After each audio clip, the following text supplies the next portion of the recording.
القصة ديال نادية العبرة نتمنى تستافدوا منها يا البنات. هاد القصة ديال البنات يستافدوا منها، وما تنساوش اللايك والاشتراك للقناة فضلا وليس امرا. صبرت حتى عييت ومشيت عند امو، قلت ليها خاصك تجي تخطبيني حيت ولدك اللي تعدى عليا وخا الا ما جيتيش تخطبيني غادي نشوهك في الدوار وكاع الناس غيجيبوا لك الاخبار بانكم نتوما اللي تعديتوا عليا. قالت لي سيري عومي بحرك، قلتي ما دار لك حتى حاجه وزيدو نتيا اللي عطيتي ليه راسك. قالت ليها راه الا ما استرتينيش غيجيب لك الله اللي تعدى لك على بنتك حتى انتي. قالت لي بزاف عليك بنتي ماشي بحالك، فوتيها عليك، بنتي مربيه ماشي بحالك نتيا اللي رخيص لك راسك وبعتيه رخيص. ايوا المهم ومشيت للدار وبكيت تاش بعد. المهم الخوت الا عجبتكم هاد القصه دخلوا لقناه اليوتيوب وكملوها.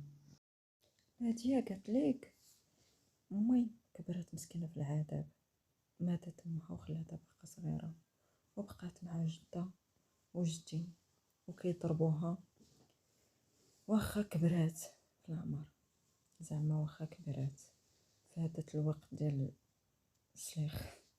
المهم ومن بعد جا واحد السكاري ومشات جده قالت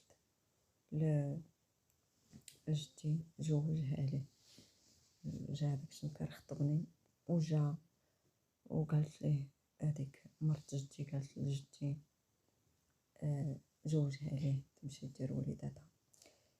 مشات مسكينه عند با وعند جدة عاوتاني وجلسوا يسلخوا فيها ويضربوها، وامي مسكينه ما كانتش عارفه والو، ما كانتش عارفه شنو هو الفانيد، كانت كل عام مسكينه تتولد حتى طيحت صحتها. ما حيت ليها العصا اللي كتاكل من عند جدة ومن عند با ومن عند عمي ومن عند كلشي، وما حيت ليها الولاده اللي كطيح صحة. المهم كبرت انايا وعمتي سكنات حدانا، بقيت كنمشي عندها كنشقى ليها فين ما كتبغي تخمل ولا كتبغي دير شي حاجه كتعيط عليا انا اللي كندير ليها كلشي بحال خدامه، وهي وبنتها بارزات ما كيشقاو ما كيديروا والو. بزز مني علاش حيت غالبين علينا وبا سمكار وما كيديهاش فينا، ما مسوقش لينا نهائيا. ايوا المهم مسكينه امي ما عندهاش الكلمه، ما تقدرش تحكم فينا زعما. ايوا صافي بقيت تنخدم عند عمتي تنخدم عندها. ايوا واحد النهار وقال لي ولدها راه منين غتشدي الباك ديالك غادي نتزوج بيك جدة واحد الجيعانه عرفتي كلشي كتحسبو، حتى البيض كتحسبو في الثلاجه. واحد المره كان فيها الجوع ومشات امي وطيبات ليا بيضه، مشات جرات دغيا وغسلات المقله ورداتها بلاصتها باش ما يجيبوش لينا الخبار. ولا غدت ليه في الصباح كتغوت جده وقالت لهم شكون اللي خدا البيضه، راه البيضه ناقصه من هنا، يا ربي السلامه حتى حاجه ما كاين عندكم بالقانون هنا. كما قلت لكم اخوتي انا كنمشي كنخدم عند عمتي حتى يتحكموا فينا كما بغاو. امي مسكينه ما عندهاش الدور في الدار نهائيا، يعني غير بحال الخدامه صافي، حيت باش مكار ما كيخدمش علينا وجده هي اللي كتصرف في كلشي، وعمتي هي اللي كتعطي لنا حوايج ديال ولادها كنلبسوهم وكتعطي لبا باش كيتشمكر، يعني هما كيتحكموا فينا. كما قلت لكم اخوتي كنمشي عند عمتي وكنخدم عندها وكلشي. واحد النهار هو يقول لي ولدها راه كتعجبيني وملي غتجي الباك غادي نتزوج بيك. صافي تيقطو وصافي وليت وكنت شحال هادي ما كانش تنحمل نمشي عند عمتي، ولكن قال لي بحال هكاك ولا عزيز عليا نمشي عند عمتي وكنخدم من جهدي كنعطي من طاقتي كندير كاع داكشي اللي كتبغي عمتي، ولا كيجي كيتجمع معايا وطحت معاه وطحت في الغلط، يعني عطيت ليه الشرف ديالي وخرج عليا. ولكن اخوتي من بعد ما فات عام وكملت الباك ديالي وقال لي راه انا قلت لك غادي نخطبك ولكن ماشي دابا، يعني ترشق ليا انا. ايوا خوتي صافي، بقى فيا الحال ومشيت للدار وبقيت تنبكي تنبكي تنبكي. 15 يوم 20 يوم ما جاتش عمتي، ما جات حتى شي واحد، حتى داز الشهر.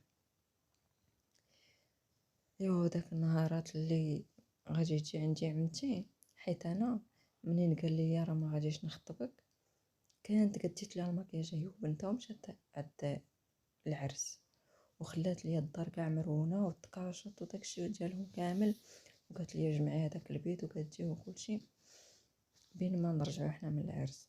وهي منين مشات وقال لي ولدها بحال هكاك، خرجت ما بقيتش. قالت لي على الدار لا بيت لا حتى شي حاجه، تقلقت ومشيت. صافي ومشيت وجلست في الدار ديالنا ومرضت ووليت غير تنبكي. ايوا جلسات عمتي حتى عيات، حتى شبعات الجلوس، تسناتني حتى عيات وهي تجي. قلت صافي، ولدها قال لي هذاك الشيء اللي كاين. ساعه هي غير جات باش تقول لي علاش ما جمعتيش الروينه، جلسات شهر عاد جايه باش تحاسب معايا علاش ما جمعتش ليها الروينه اللي في الدار. صافي جات وقالت لها امي راه مريضه، جات عندي لبيتي قالت لي مالكي علاش خليتي ليا، مالكي يا الهشام واش هكا كيديروا الناس ياكي. قلت لها مالكي عمتي ياك لاباس. قالت لي هكاك تيخليو الناس للدار، يا قلت لك ما تخرجيش حتى تجمعي الدار وتجمعي البيت وتقاديها عاد تمشي، وخليتي ليا كلشي الدار مرونه. قلت لها عمتي راه كنت مريضه وما بقيتش قديت نخدم باش قادا نشقى ليك. صافي وقلت غنجي للدار قبل ما سخفت تماك وما لقى حتى اللي يعطيني الماء. صافي وجلست بقيت هكاك في الدار فين ما كتصيفط لي عمتي تنقول لها ما بغيتش نجي عندك ما بغيتش نجي عندك، حتى دازت عام. صافي ما سولش عليه ولد عمتي ما حتى شي حاجه، وانا نمشي عندهم. تسنيت حتى عييت ما جا عندي حتى حد. مشيت عند عمتي، دقيت بالجهد، هو يخرج ولدها هو اللي حل ليا، هذاك اللي تكرفس عليا. قلت ليه زعما انت صافي قضيتي غرضك مني وخليتيني، ما بغيتيش تصلح غلط ديالك. قال لي علاش ما انا غلط؟ قلت ليه تكرفستي عليا وخليتيني. قال لي ها سيري عومي بحرك وزيدون، هاد الشي راه داز عليه عام وعاد نتيا جايه تهضري معايا، حتى واحد ما غيتيقك، وزيدون نتيا كبيره في العمر ماشي قصير، حتى واحد ما غيتيقك. وخبط عليا الباب ودخل ومشى. صافي ومنين مشى بقيت عاوتاني كندق بالجهد. عمتي كانت في السطح ونزلات، قالت لي مالك ياك لاباس، بغيتي تلوحي علينا الباب، وهذا حتى هو كاين في البيت ما قدر غير يحل عليك. قالت لي ياك لاباس اشنو بغيتي، ياك منين كنت تنصيفط لك باش تجي تشقي ليا كاع ما جيتي، دابا عاد حلات عليك، عاد جيت بغيتي تجي عندي. قلت لها عمتي انا ما جيتش باش نشقى لك انا. قالت لي جيتي باش تدي الحوايج، ما جمعت لكم حتى حاجه. قلت لها لا ما بغيت لا حوايج لا خدمه لا حتى حاجه. قالت لها واش شنو بغيتي؟ قلت لها انا بغيت نهضر معاك وماشي هنا في الداخل. قالت لها صافي دخلي واخا. قالت لك ودخلنا وقلت لها شوفي ولدك هذيك المره في صيفط لكم وقديت لكم ومشيتوا للعرس وخليتوني باش نجي للدار، راه جا ولدك وتكرفس عليا، خاصك تجي وتخطبيني وتصلحوا الغلط اللي دار ولدك. راه ولدك هو اللي تكرفس عليا. قالت لي واش نتيا مسطيه، واش نتيا بيله، واش انا نجيبك نتيا لولدي، واش انا مسطيه؟ ما نقدرش، انا غنجيب لولدي احسن وحده وتكون لاباس عليهم وهادي وهادي. قلت لها شوفي عمتي، الا ما جيتيش تستريني تخطبيني لولدك وتستري داكشي اللي دار ولدك، غادي نفضحك في الدوار وغادي نضحك فيك كاع عباد الله. حيت عمتي عندها سمعة في الدوار، كيقولوا ليها الحاجه وداكشي، زعما راه ما كديرش حاجه اللي ما مزياناش. صافي وهددتها وجيت بحالي. صافي جلست مدة شهر في الدار وانا غير تنبكي، مدة شهر. ومن بعد هي تجي بدات تدق دق دق دق، وحلات ليها امي وفرحانه مسكينه حيت شحال هادي ما جات عندنا عمتي. قالت ليها مرحبا مرحبا، قالت لها جلسي، وهي تجلس وهي تجيب امي اتاي وقالت لها: واش عرفتيني علاش جيت عندك؟ قالت لها: ما عرفتش. قالت لها: راه جيت نخطب من عندك هاد الموقع، نخطبها من عندك لولدي. قالت لها: مرحبا مرحبا، واش انا غنلقى احسن منك؟ اللهم فيك نتيا عمتها وعارفانا وعارفينك، غتهلاي فيها. قالت لها: راه غنتهلا فيها. قالت لك: وخلاتها امي حتى مشات للكوزينه، وخلاتها عمتي حتى مشات لامي الكوزينه وقالت لي: شوفي، انا غنسترك، ولكن غتجلسي عند ولدي غير واحد المده وغنطلقك، غيطلقك ولدي وغترجعي فين كنتي. اما ولدي راه غيجيب احسن بنت وانتيا ماشي من مقامنا. قلت لها: واخا. ايوا وداتني اخوتي، جات خطبات ودارت الخطبه ودرنا اللاكت ودرنا العرس غا بيناتنا، عرس غير. ومشيت عند عمتي للدار، وما نقول لكمش داكشي اللي داز على امي كيدوز عليا وكتر كاع.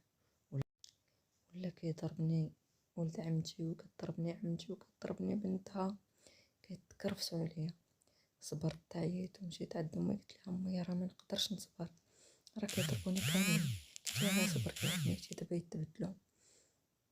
زدت عاوتاني، صبرت مدة شهرين وانا نقول لعمتي: شوفي، غادي تقولي لولدك يطلقني ولا غادي نقتل راسي وندير لكم الشوهه في البلاد، والله حتى نشوهك في البلاد الا ما طلقتونيش. قالت لي: صافي وجمعت حوايجي ومشيت لدارنا. صافي ومشاو دفعوا الطلاق وطلقوني. ونهضو كاع صحاب الدوار تيهضروا على عمتي وكيقولوا عليها زعما راه بنت خوها وداتها الله، كملات عندها شهرين وطلقوها. يا حسرة زعما عمتها اللي غتصبر عليها، والبنت غدرويشة ومزيانة. المهم ولاد الدوار كيهضروا. انا صافي طلقت وديتها في راسي وجلست في الدار. مولين الدار حتى واحد ما بغاني نطلق، ولكن امي بوحدها مسكينه اللي قالت لي: ماشي مشكله بنتي، الا طلقتي راه يجيب لك الله عاوتاني شي ولد الناس اللي يتزوج بك احسن من هذاك. وهذه هي قصه ديال ناديه، نتمنى تعجبكم وتستافدوا منها ويديو منها البنات العبره. هاد القصه البنات العبره باش ما تبقاوش تعطيو الشرف ديالكم لاي كان، وما تقولوش العائله ولا ولد عمتي ولا ولد خالتي ولا ولد خالي. استافدوا منها وحطوا على الشرف ديالكم. اللي ما جاش ودق باب داركم ما تحلوش ليه من الشرجم، حيت اللي جا من الشرجم عولي عليه انه ناوي على الخطر، ماشي ناوي على شي حاجه مزيانه، ناوي على المعقول. حيت اللي ناوي على المعقول تيجي من الباب، ما كيجيش من الشرجم اخوتي. القصه ديال ناديه العبره، نتمنى تستافدوا منها يا البنات. هاد القصه ديال البنات يستافدوا منها. وما تنساوش اللايك والاشتراك للقناه فضلا وليس امرا.